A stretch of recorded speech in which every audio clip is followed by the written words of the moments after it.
And we are recording. There are slides in the link you can find in the repo README. So you don't have to look at my slides, you can follow it on your screen. Any text questions, use the Zoom chat. And this will be very much a hands-on workshop. So we'll be doing exercises. We'll be implementing a real fun app in Reframe. And I encourage everyone to spend some time coding.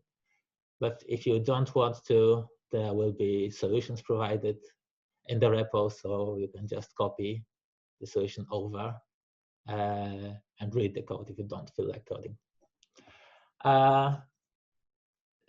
So the way it's going to look is I will talk something, and then there's going to be exercise, during which time I will be muted, and I will have a second call open on whereby.com/DanielJanos, where you can come to me and ask me things if you have any problems with your setup or the things that you're doing or whatever. You can share a screen there, and you can do it without interfering with the rest of us.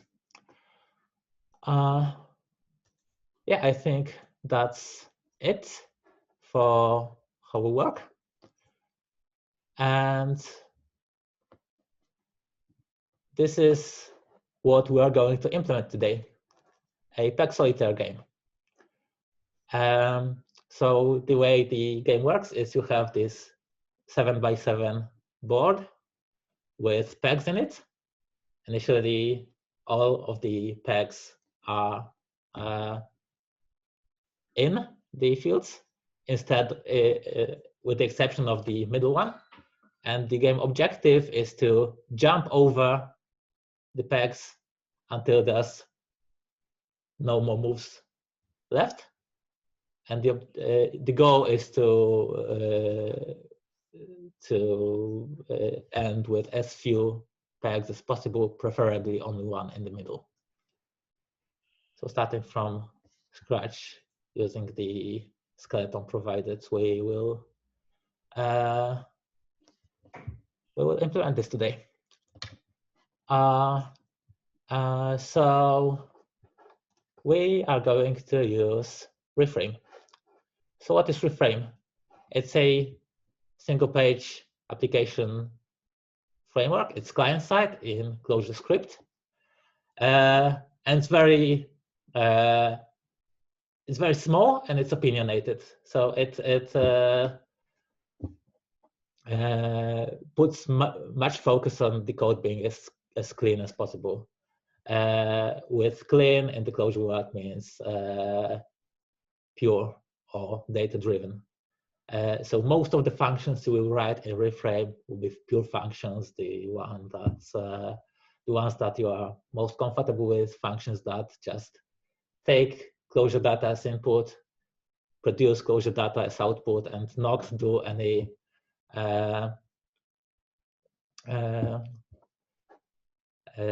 side effects. Any side effects are taken care of by Reframe and the underlying frameworks itself, so that all you need to do is to write clean, data-driven functional code. It puts emphasis on unidirectional data flow. We'll see what that means later on in the course of the workshop. And it builds on Reagent and React. Just by show of hands, or you can use Zoom reactions if you prefer, has anyone worked with Reframe before? Goran? Vlad? 2 people. And has anyone worked with React before?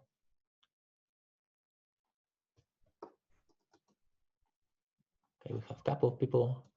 So for those of you who have, some of this stuff will be familiar. But for those of you for whom this is so new, I'll try to make it as gentle as possible. One thing I haven't mentioned yet, reframe is extremely well documented, and it's well-written, witty documentation. So after this, if you're still interested, I'll encourage everyone to go and to read reframe documentation, because it's a pleasure to read. Okay, so you can think of reframe as a bit of a MVC framework. MVC stands for Model View Controller, except that it's not object-oriented, instead it's functional. So the building blocks of any reframe applications are the state. Reframe encourages you to keep all the states of your application in one place, in one piece of Clojure data, one complex data structure, which you can then query. You provide something called subscriptions, which are a way of getting data out of this centralized space of state. And then there are events that correspond to the controller piece of MVC in the traditional sense, and components of views which allow you to display your data on the screen. We'll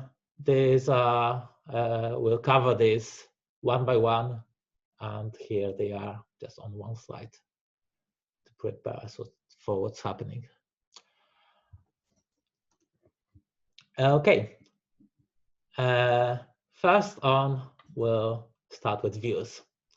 And to start with views, we'll need to familiarize ourselves with something called hiccup notation.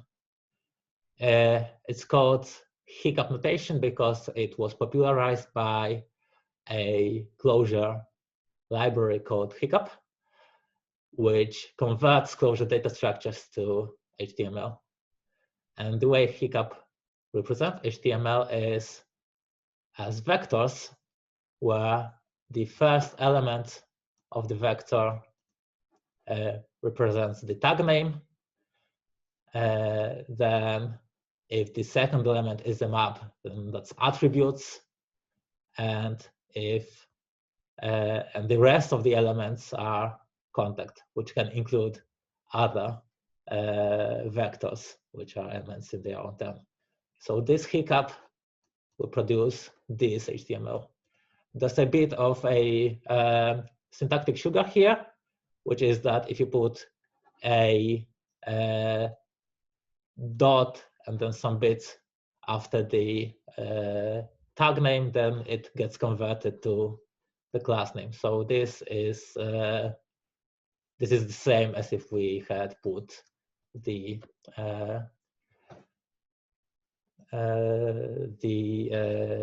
class contents map as the second element in here.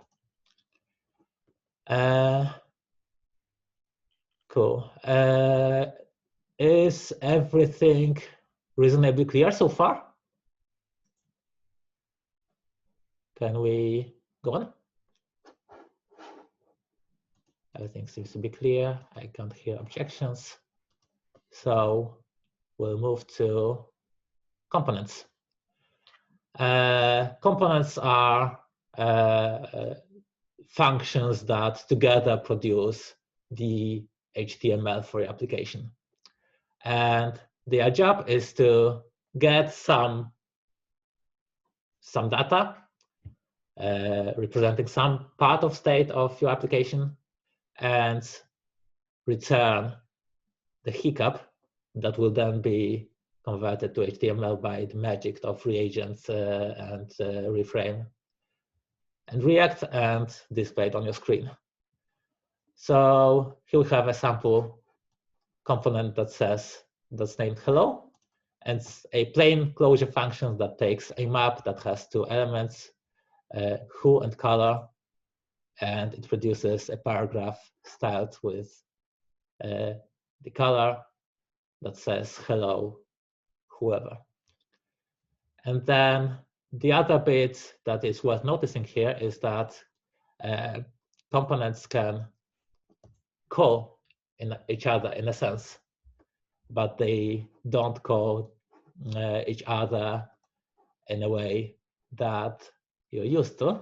So notice that these brackets here, this bracket and this bracket, are square brackets rather than round ones. So the difference is that Reframe will understand this as need to instantiate hello as its own component and include it in main.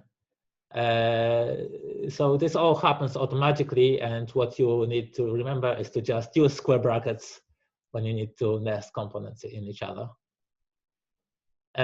So we end up having a main component which includes two hello subcomponents, each of which says hello to someone. Hello world, color green. Hello Clojure, color red. Is this clear? I guess it is. So we can now jump to our first exercise. I would like everyone to clone the repo if you haven't done already, or do git pull if you have, because I have pushed some changes late in the night, about 9 hours ago. So if you have cloned the repo before that, then do a git pull. Then do a line wash within the repo, and it should do some terminal output for a while, and then tell you that the server is available at this address. Then you should be able to go to it and see our sample app, which is composed of the code we've seen on the previous slide. And then we are using something called shadow-cljs, which is a popular tooling for ClojureScript that gives you, among other things, automatic recompilation and updating of your code. So you can edit it in your editor and see any changes you made them live without the need of any restarting of lining in or any recompilation. Everything should happen automatically. So I will now just edit it to say in my own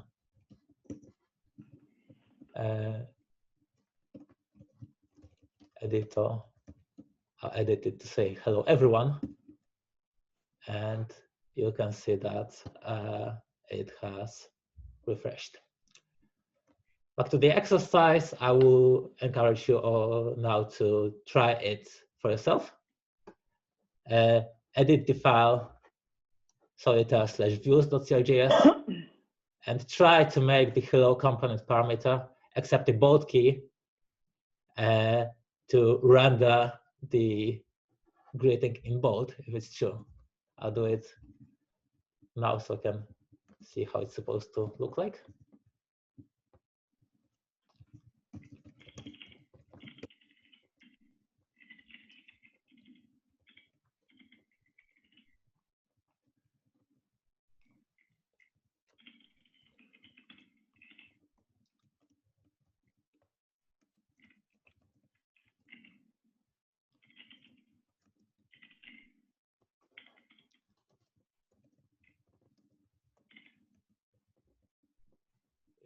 If I have not made any mistake, then everyone should be in bold now. Is the instruction clear? Is everyone clear on what you're supposed to be doing now? Feel free to ask questions on the chat. And Let's take 10 minutes for this exercise. It's 22 past 12 my local time. So we will reconvene at 12:32 and move on. If you don't feel like coding, then there's a solution provided in the this file. You can just copy it over, and you should see the gritty in bold. I will now mute myself and unmute myself in the one-on-one whereby.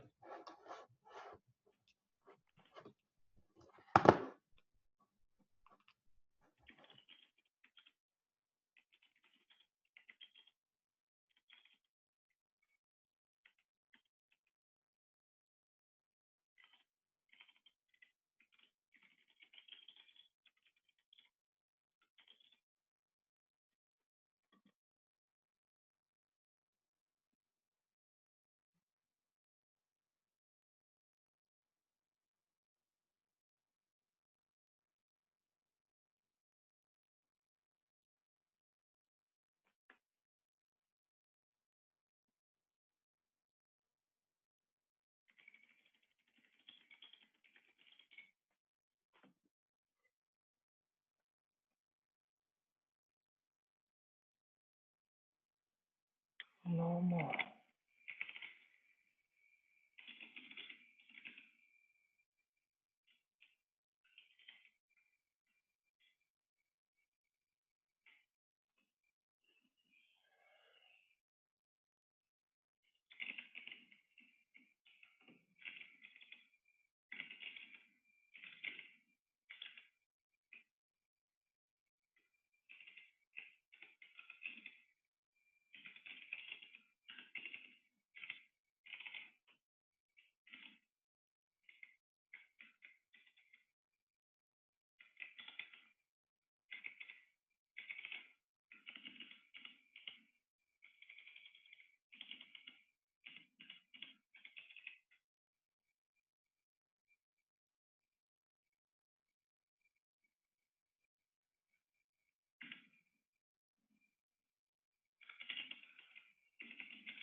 What the fuck?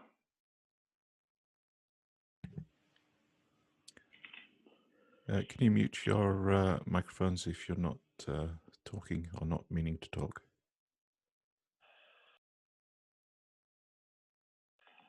Sorry.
Okay, 10 minutes are gone.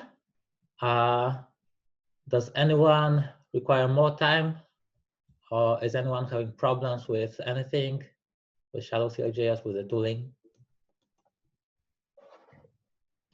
Please raise your issues in the chat if you're having problems. And there's some problems with whereby, so preferably use the chat if at all possible. Okay, I can't see any reports of problems, so I guess we are free to move on. And after the warm-up, we are now ready to start implementing our game. So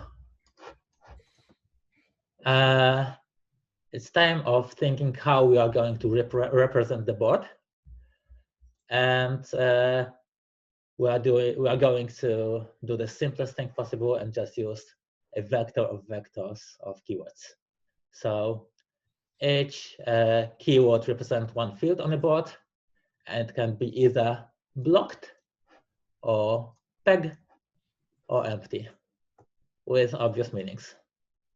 And each inner vector represents one row on the board, and the outer vector represents the board itself. So because we are going to focus on reframe today rather than implementing the game logic, I have provided you with the implementation of like the pure game logic in this file board.cljs. If you look at it, maybe I'll stop sharing the slides and share my editor instead.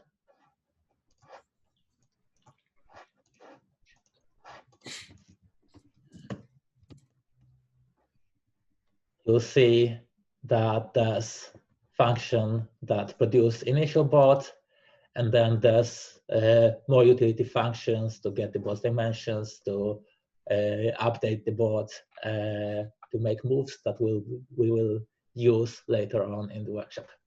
But for now, you can have a look at what is in here. And I have chosen to have this another way to describe the layout, just because it's simpler to write and easier to look at. But running layout to board initial layout produces the board we have seen on the slide. So this is how our board will look like. I'll share the slides again. Share slides. And we will now go to the second exercise. And in this exercise, we are going to write a view or a component that actually displays the board. So I would like you to copy the file views.cljs from the exercise/x2 directory over the original views.cljs that we have in src.cljs. And in there, you will find some definitions of components that render the different kinds of fields. So there's a render like a field blocked, field peg, and field empty. And then there's a field view that dispatches on the kind of field it gets and renders the appropriate component. Now, your task is to change the overall board view widget to render all the fields of the board. The provided one renders just one field, and I want you to have it render all the 49 fields of the board. I'll share the editor again just to highlight it. So in exercises x02 views, this is the widget that I want you to update. And I want you to change the implementation so that the end result looks like a div board with 49 field views in it. There's a hint here and a note that should help you. It's a short couple of lines of code modification. Obviously, there's more than one way to do it, and if you have problems, feel free to ask on the chat. And one final word, you don't have to concern yourselves with CSS for this workshop, because we are not talking about CSS, we're talking about reframe. So all the CSS is ready for you. And you can see that the field blocked just render divs with up to appropriate CSS classes, and the CSS classes are already defined, so it should all look as intended. I'll share the slides again. Is the exercise clear? Does anyone have questions?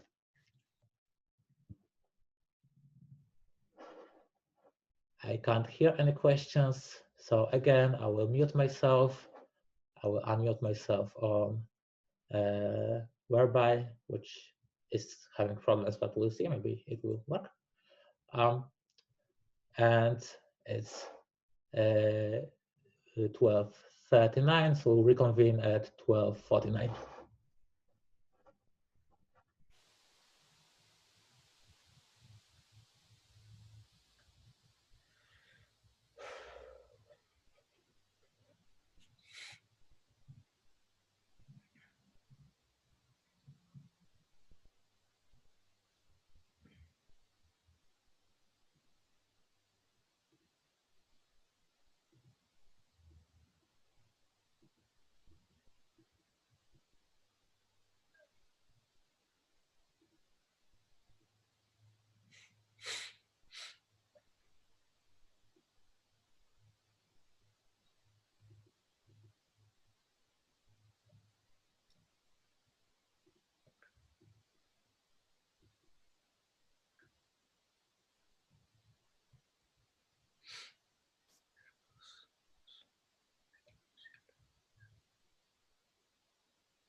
I have switched to my local version of the app.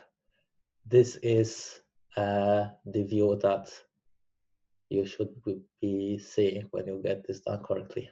So if you see something like this on your screens, then everything's fine.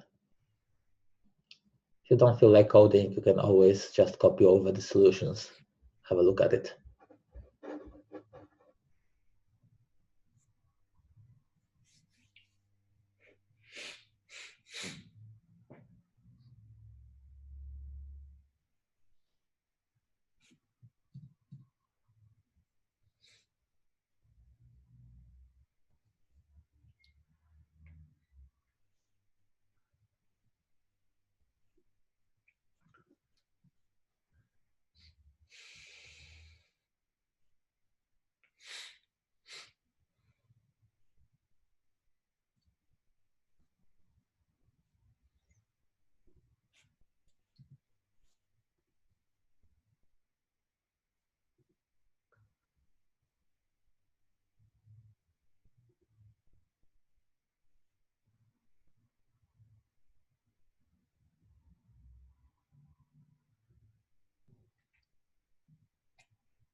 Creo que llegó el newbie.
Junior, ¿quién tú quieres hacer también con el doctor?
La presentación.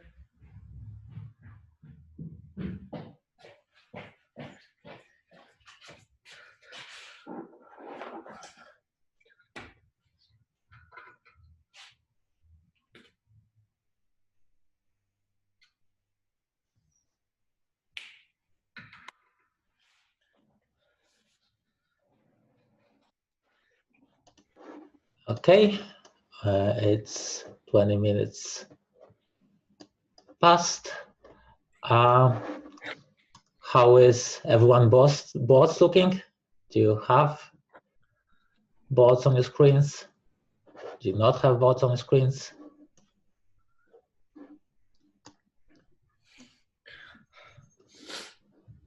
Yeah. You do? Cool. I guess we can move on. Perfect. So we have seen how the board looks like, and now it's time to put it in our AppDB. So our AppDB state, the centralized state of our app, will be a map, which just for now will contain one key called board, which will be the initial board. We will not concern ourselves for the moment about how the DB is initialized. For now, let us just note that this is defined in solitaire.db, and it's somehow initialized, and then it gets into our AppDB.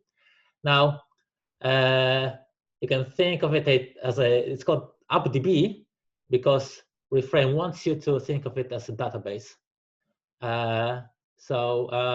Something you do queries against. So you don't access that state directly. Instead, you write subscriptions that extract bits of data you are interested in out of the DB. So we are now going to have a look at how it's done.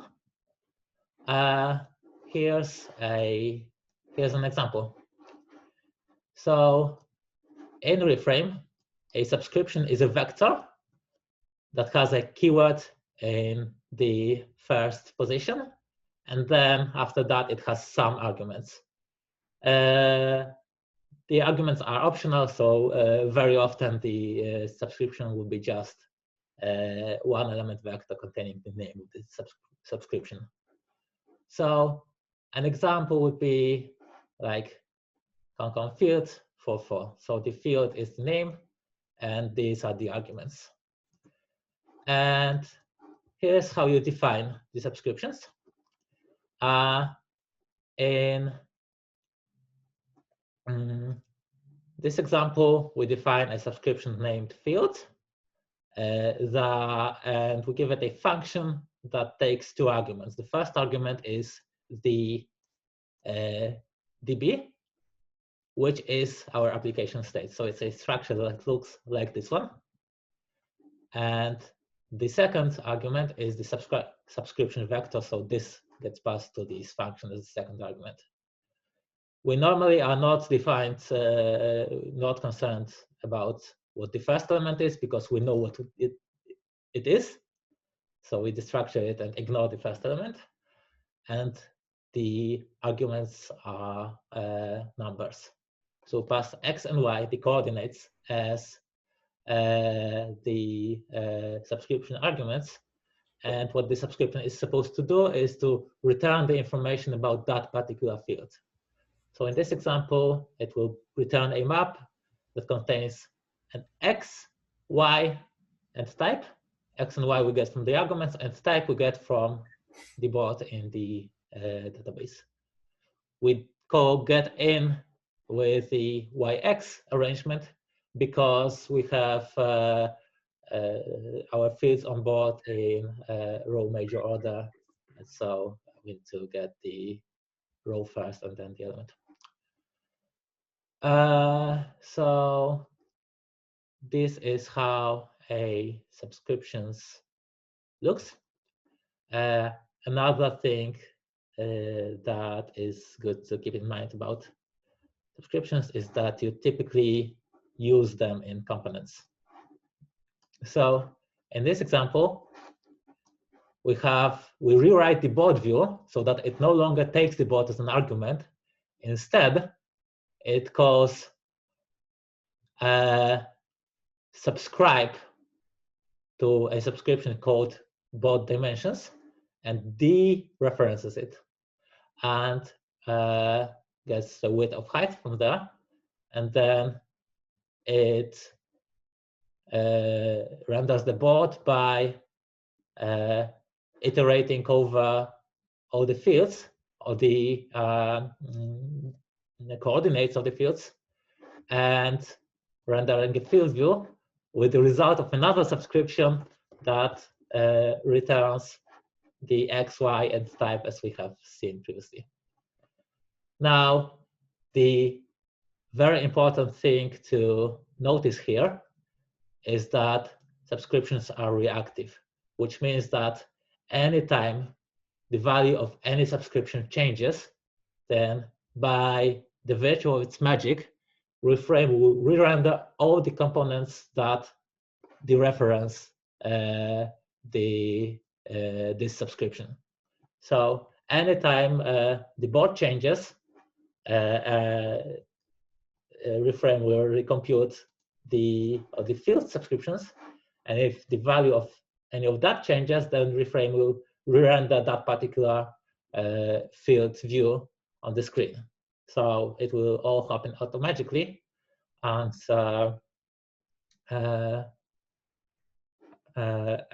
we just need to tell Reframe how to get the data it needs, or how to query the database for what it needs. This is an important slide, so feel free to ask questions if there are any about it.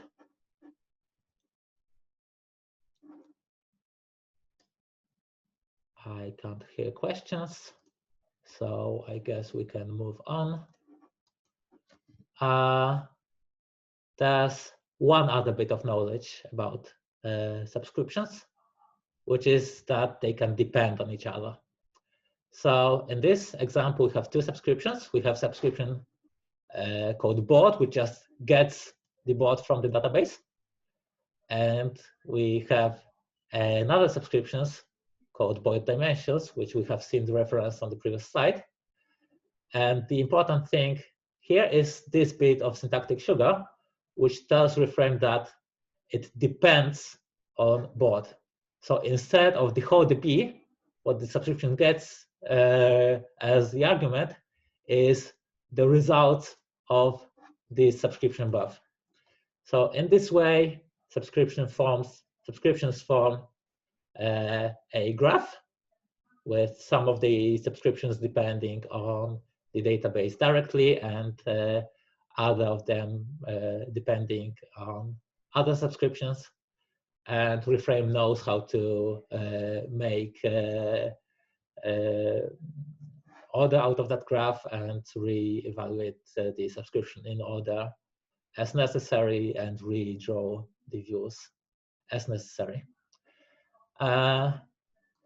So we now have all the knowledge we have to move on to the third exercise.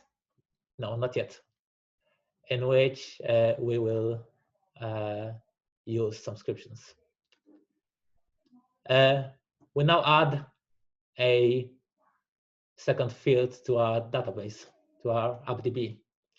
So in addition to board, we will now have selected field, which will hold the coordinates of the field that the user has selected. For now, we can't do any changes to the AppDB yet, so we will simulate the users having clicked a field by just hard coding it. By the way our app is going to work is that we'll let the user to click a peg, then it will be selected, and then with a selected peg, the user will click empty field, and then if that move is valid, the game will make a move, and if it's not, it will unselect the original field. So we now have board and selected field in our AppDB. And moving on to the exercise, there's some files in X03 that I'd like you to copy over your existing files and edit the subscriptions definitions with order in the file solitaire/subs.clj. Now, it has the definition of the field subscription that we have seen in the previous slide.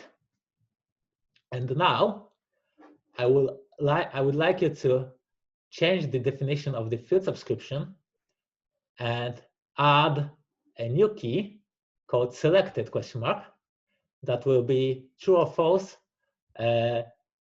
depending on whether this field is selected or not. So you have X and Y of the field in question in the arguments to the subscription. You have the selected field coordinates in appdb, and you now have to change the field subscription so it now returns X, Y type and selected. Is this clear? There's, as usual, there's a comment in the in this file. Oh, it should be CLJS, not CLJ, sorry. There's a comment telling you what to do and giving some hints. And it's 1 p.m. sharp. As usual, we'll have 10 minutes for this exercise, and we'll reconvene at 10 past 1. I'll mute myself now. Please feel free to ask questions.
You may need to reload your application if you are having problems with shadows not refreshing.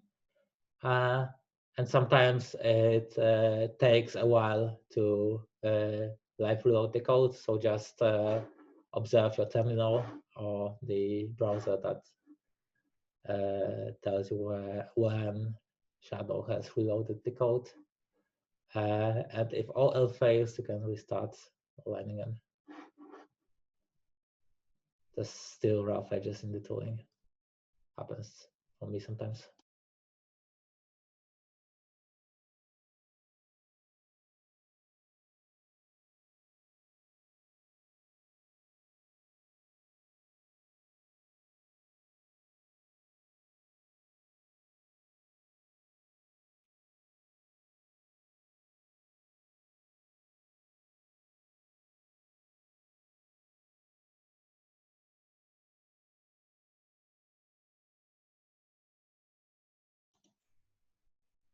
this is how it's supposed to work when a field is selected.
Okay, it's 10 minutes past 1, and we should now all have a board with a green, with a blue highlighted peg on our screens. If you don't, please copy the solution. If there are any questions, please ask. Otherwise, let's go on. We'll probably overdo the time a little bit because I have 2 more exercises. So we will probably extend it a little bit. Sorry about this. I haven't time blocked it very exactly. Okay, so moving on to events. Events are how we tell Reframe to do things. Events are how we change the state. Just like subscriptions, events are vectors in Reframe. And just like subscriptions, they have a name as the first element, which is a keyword, and then they are optional. They have optional arguments. And what the event does is we define it using a reg event db function, which takes the name of the event, and a function that takes a current value of the database and the event vector, which is this one. And we what it's supposed to do is return a changed database. So you basically tell Reframe, these are the things that I want to change in my database with this trigger when this event is triggered, and Reframe does it, and any state changes refresh themselves automatically under the hood. So one important thing to notice here is that these functions, the event handlers, are pure functions. So again, we are we write functions that take data, do some managing, output data, and not do any side effects. Now that we have, so this example event just resets the board to the initial boards, so it will restart our game. And this is how we could fire an event. You typically fire an event, which is called dispatching an event in Reframe parlance, by having some native event handler in the view that calls the magic Reframe dispatch function, which you gave the event vector to, and it fires the event. So in this example, we change our definitions of our field with peg to trigger the event select field when the user clicks that particular peg. Yeah, this is how you dispatch events. And I think we are now ready to look at exercise number 4. In this exercise, we will allow user to click on fields to highlight them. So this time around, again, I want you to copy the files from x04. And this time around, I want you to edit solitaire/events.cljs. I have a typo here again. And there's a definition of the select field subscription that does nothing for the moment. But I want you to change it so that it changes updb, the db that is passed in as the first argument, to assoc the selected field coordinates to it, so that we are able to change the coordinates. As usual, there are comments in the file with some explanations. As usual, the time is 10 minutes. As usual, if you have any questions, please feel free to ask in the chat. And as usual, I will mute myself and I will do the change in my own app and show you how it's supposed to look.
resuming. So you now should have a board that allows you to click the text and they get highlighted. You probably have noticed this thingy on the right side of your screens. There's something called reframe 10x, and it's a visual debugger for reframe applications that is enabled by default in the reframe template, which I have used to create this repo for today's workshop. It allows you to do all sort of funny stuff, including having a look at what's in there in your AppDB, what subscriptions are active, what events have been triggered, and one funny thing it allows you to do is travel in time to see how the AppDB looked like in the past and how it mapped to the UI state. So it's fun to play with, but you can do that after the workshop. So we have now almost a playable game. The only thing that we still need to do is to be able to make moves. So we jump straight into the next exercise, in which there appears a new event called make move, which I have implemented for you, so you don't have to. Now, what I want you to do is to edit views.clj, edit the field empty component, and implement the dispatching of the events make move when the user clicks that empty field. So the sequence is user clicks a peg gets highlighted, user clicks empty field, then make move should get triggered, and the board should be updated with the results of making the move. Again, 10 minutes. Again, files are in X05. And again, there's a comment that tells you what to do. Again, feel free to ask questions in the chat. We'll reconvene at 38 past. If you need to drop out earlier, then I'll make the recording available later on.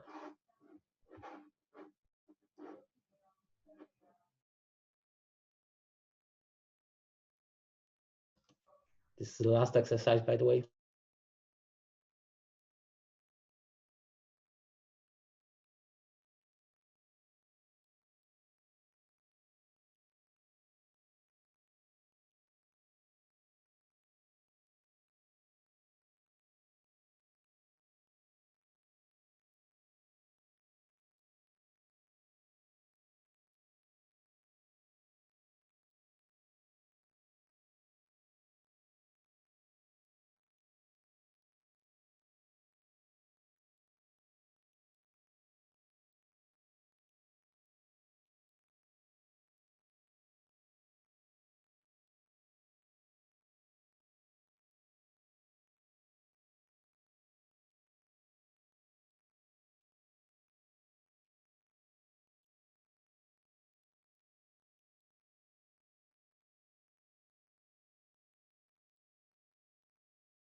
Cool.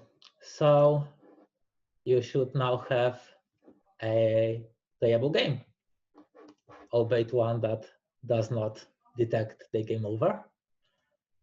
We'll be soon wrapping up, but before we do, I would like to share some final bits and pieces of knowledge.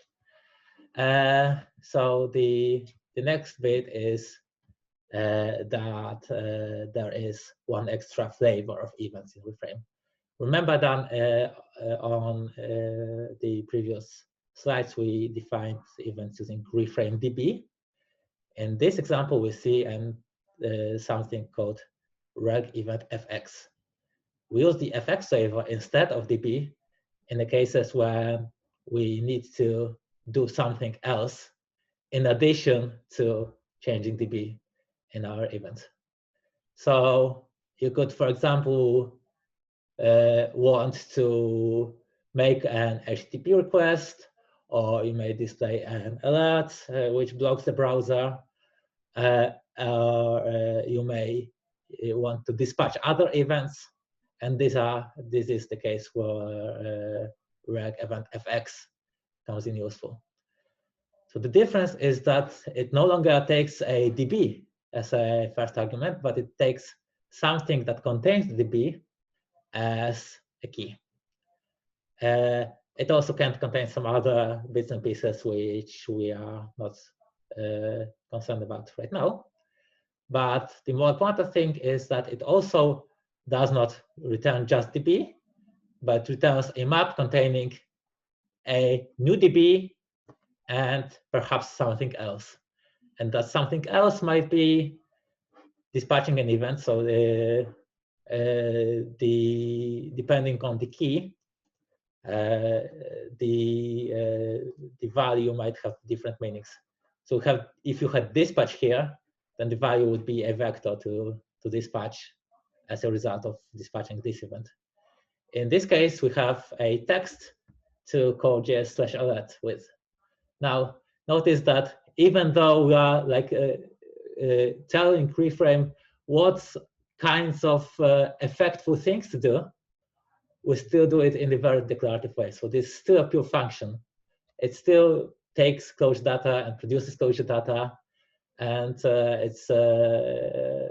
it's pure about how it does. Now, some of these, the implementation of these keys, which is called fx handlers, Reframe has built in. So there's a built-in dispatch, dispatch n, which dispatches more than one event.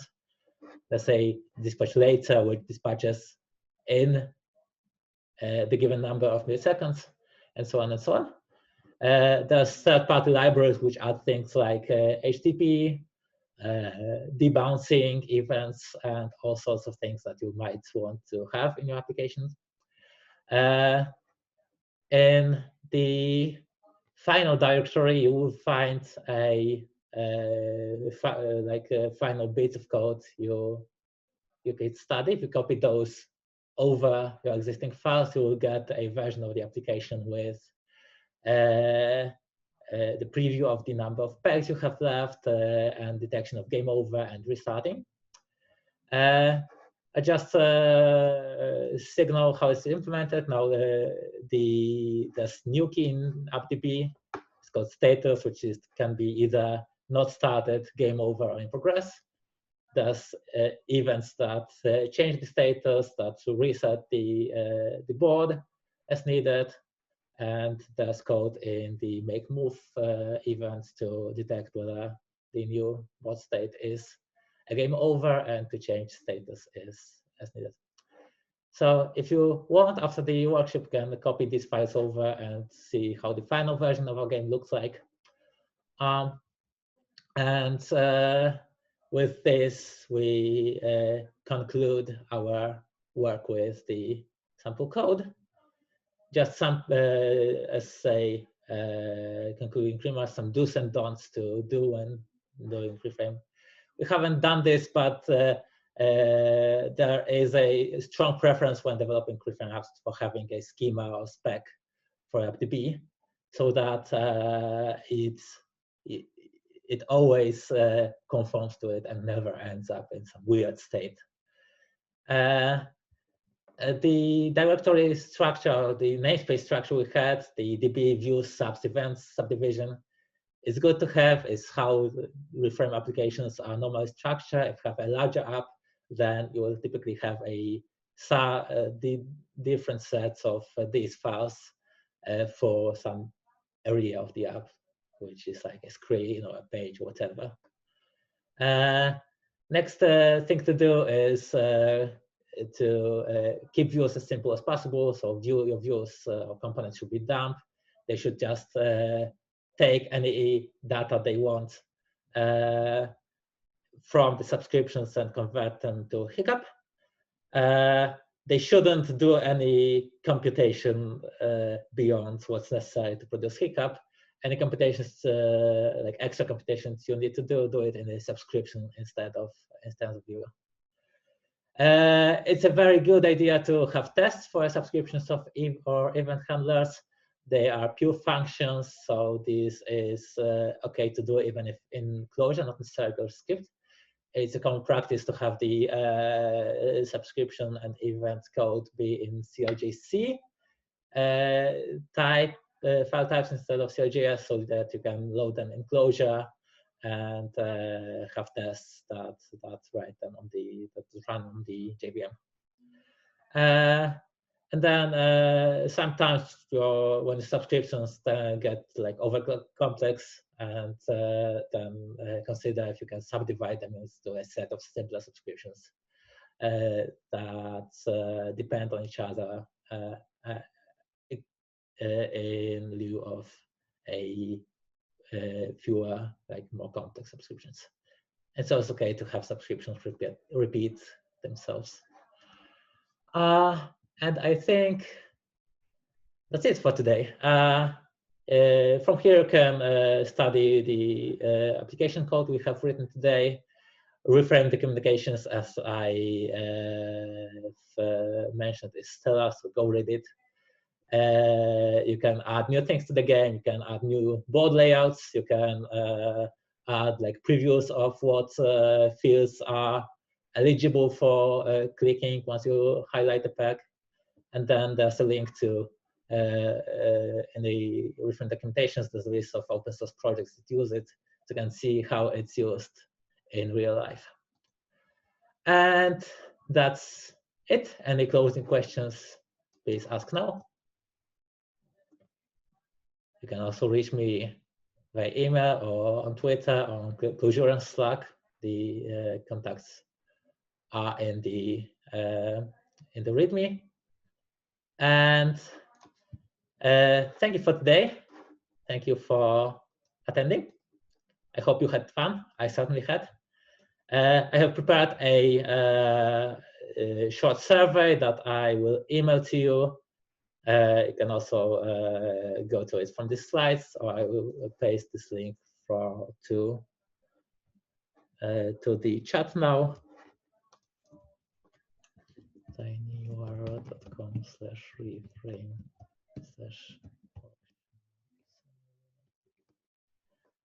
and we're only 15 minutes, 16 minutes past the time, so I think not bad. Sorry for the overrun, and thank you once again. Thank you for hosting this, Daniel. Thank you so much. Thank you. Oh, thank you.